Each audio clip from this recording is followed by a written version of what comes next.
नंगौ बे समाव दुलाराय बर' फरायसा आफादनि 52थि बोसोरारि थान्दै जख'न्थाया दिनैनिफ्राय जागायबाय। सानथामनि हाबाफारि लानानै 2, 3 आरो 4 फेब्रुवारिनि जे सानथामनि हाबाफारि बे सानथामनि हाबाफारि लानानै खुंफुंगोन दुलाराय बर' फरायसा आफादनि बोसोरारि थान्दै जख'न्थायखौ।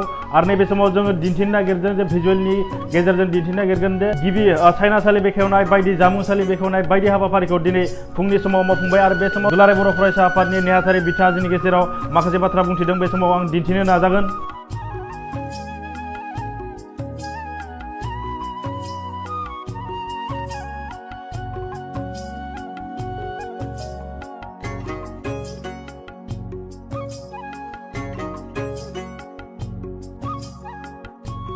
गिबियावनो दुलाराय बर' फरायसा आफादनि जानानै दुलाराय बर' फरायसा आफादनि 52थि थान्दै जख'न्थायनि गासै बुहुमनि बर' रायजो राजाफोरनिसिम आरो दुलाराय बर' फरायसा आफादखौ अनसायग्रा साफ्रोमबो गुबुन गुबुन हारिनि सुबुंफोरनिसिम आङो गाहाम हामलायनायखौ आङो बावहरग्रोबाय।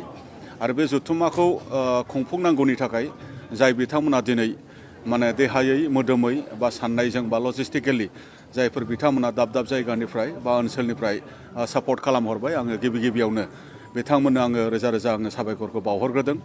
आरो दिनैनि बे 2 फेब्रुवारिनिफ्राय जानो गोनां दुलाराय बर' फरायसा आफादनि जे थान्दै जख'न्थाय नै दहाय फुंनिफ्राय बेखेवनाय जिफोर हाबाफारि जे आलासि जिरायसालि बा डेलिगेट हल बेखेवनाय बा जिखिनि जोंनि एग्जिबिशन हल बा गुबुन गुबुन बे बेखेवनाय हाबाफारिया दहाय फुंनिफ्राय जागायबाय। आरो दायो डेलिगेट्सफोरनि जिखिनि रेजिस्ट्रेशन बियो दसे उनाव बियो स्टार्ट जासिगोन 12टानिफ्राय। आरो बेवहाय जोंनि दुलाराय बर' फरायसा आफादनि जिखिनि लिटारेरि कम्पिटिशन डिबेट कम्पिटिशन आरो बेवहाय स्पर्ट्स कम्पिटिशन कालचारेल कम्पिटिशन बे हाबाफारिफ्रा दिनैनिफ्राय जागायगोन। आरो जे जोंनि डेलिगेट सिटिं बियो मोनाबिलि 5 रिंगानिफ्राय बियो जागायगोन। दिनै बे जथुम्मानि गेजेरजों दुलाराय बर' फरायसा आफादा फैबाय थानाय समाव बर' हारिखौ रैखाथि थामोन्था आरो जौगाथायनि नोजोर आरो थांखिजों गेरेमसा हारि खालामनांगौनि थाखाय आरो खौसेथि खालामनांगौनि थाखाय आरो फारफ्रोमबो बिथिङै जौगासार खालामनांगौनि थाखाय जिखिनि थांखि बिथांखि बड'फा उपेन्द्रनाथ ब्रह्मनि सान्थौ आरो सानस्रिखौ सिङाव दोननानै जिखिनि खामानि मावनांगौ बेनि थाखाय डेलिगेटआव मोजांथारै सावरायनायनि गेजेरजों फैबाय थानाय समाव गोबाव सम बर' हारिखौ रैखाथियै लांनांगौनि थाखाय बा फारफ्रोमबो बिथिङै जौगानांगौनि थाखाय थांखि रनसायनो थाखाय जोङो लाहार फाहार खालामदों। गासै बेवहाय सारा आसामनिफ्राय आरो आसामनि बायजो जेरै जोंना वेस्ट बेंगल स्टेट कमिटि दङ आरो जोंना शिलं इउनिट कमिटि दङ आरो दिल्ली इउनिट कमिटि बा चन्डीगढ़ इउनिट कमिटि बेबायदि बायजोनिफ्रायबो जोंनि हादरनि सिङावनो थानाय दाब दाब जायगानिफ्राय जोंनि डेलिगेट्सफोरा बाहागो लाफैगोन। गासै नियार एबाउट 4000 डेलिगेट्सआ बेवहाय बाहागो लागोन। मैखोम मोनसे डेलिगेट सावरायनाय जागोन। दुलाराय बर' फरायसा आफादनि मोनसे जारिमिन आं नोंथांमोननो गोसोखांहोफिननो लुबैदों जे 2006 2006आव बेवहाय दुलाराय बर' फरायसा आफादनि मोनसे जथुम्मा जादोंमोन। जे जथुम्मानि गेजेरजों इयार अफ एजुकेशन बेबायदि मोनसे थांखि लाबोनानै सारा बर'फोरनि गेजेरावनो सोलोंथाइनि थाखाय जावरिखांनायनि मोनसे हाबाफारि मावनाय जादोंमोन। आरो नेक्स्ट बेबायदिनो 2007आव क्वालिटी एजुकेशन मिशननि मोनसे थांखि लानानै फैनाय जादोंमोन जायजों बर' मिडियामनि सोलोंथाइखौ जौगाहोनो थाखाय बर' हारियाव सुबुं सम्पद दानांगौनि थाखाय बा बर' हारिनि सोलोंथाइनि थासारि दानांगौनि थाखाय दिनै खामानि मावै मावै दिनै मावबोबाय थादों। बेखिनिजों दिनै इमप्रुभमेन्ट फैयाखै नङा एसे फैदों। दा बेबायदिनो फैबाय थानाय समाव जे बर' हारिखौ गेरेमसा खालामनांगौनि थाखाय आरो बर' हारिनि फारफ्रोमबो बिथिंनि रैखाथि आरो थामोन्थानि थाखाय दुलाराय बर' फरायसा आफादा बे जथुम्मानि गेजेरजों मोजांथार थांखि लाबोनो हागोन।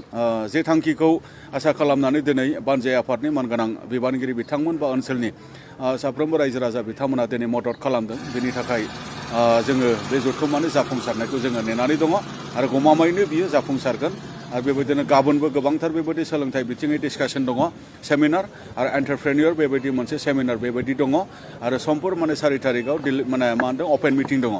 जे अपेन मिटिङाव डक्टर समुद्रगुप्त कैचेप जाय बिथाङा नागालेण्ड इउनिभारसिटिनि भाइस चेन्सेलर बिथांखौ जोङो गाहाय आलासि हिसाबै लादों आरो बेवहाय आसामनि गिबि मन्त्रि डक्टर हेमन्त बिश्व शर्मा बिथाङा बाहागो लागोन आरो स्पेशल गेस्ट हिसाबै मानगोनां बिटिआरनि CEM दुलाराय बर' फरायसा आफादनि बारग' आफादगिरि बिथाङा प्रमद बर' बिथाङा बाहागो लागोन आरो बेखेवगिरि हिसाबै बर' थुनलाइ आफादनिनो मानगोनां माने आफादगिरि डक्टर सुरत नार्जारि सार बिथाङाबो बाहागो लागोन बेबायदि गोबां माने आलासि बर'नि माहारियारि आफादफोर बा गुबुन गुबुन आफादफोरनि बा गुबुन गुबुन हारिनि दैदेनगिरि बा सुबुं सम्पद बिथांमोना बाहागो लाफैगोन दा बेखायनो दिनै जिखिनि मोनसे रंजानायजों दिनैनि मोनसे जुथुम्मानि गाहाम हामलायनायखौ हास्थायनानै जाफुंसारनायखौ हास्थायनानै फिनि आं वानजाय आफादनि जानानै जुथुम्मानि जानानै आं रोजा रोजा साबायखर बावदों आरोबाव मोनसे फोरमायबावनो लुबैदों बेवहाय हारिमु आफादनिबो बेवहाय मोनसे जुथुम्मा दिनैनिफ्राय जागायगोन बिथांमोननि जुथुम्मायाबो गाहामै गाहाम जाफुंसारदों बिथांमोनाबो बर' हारिखौ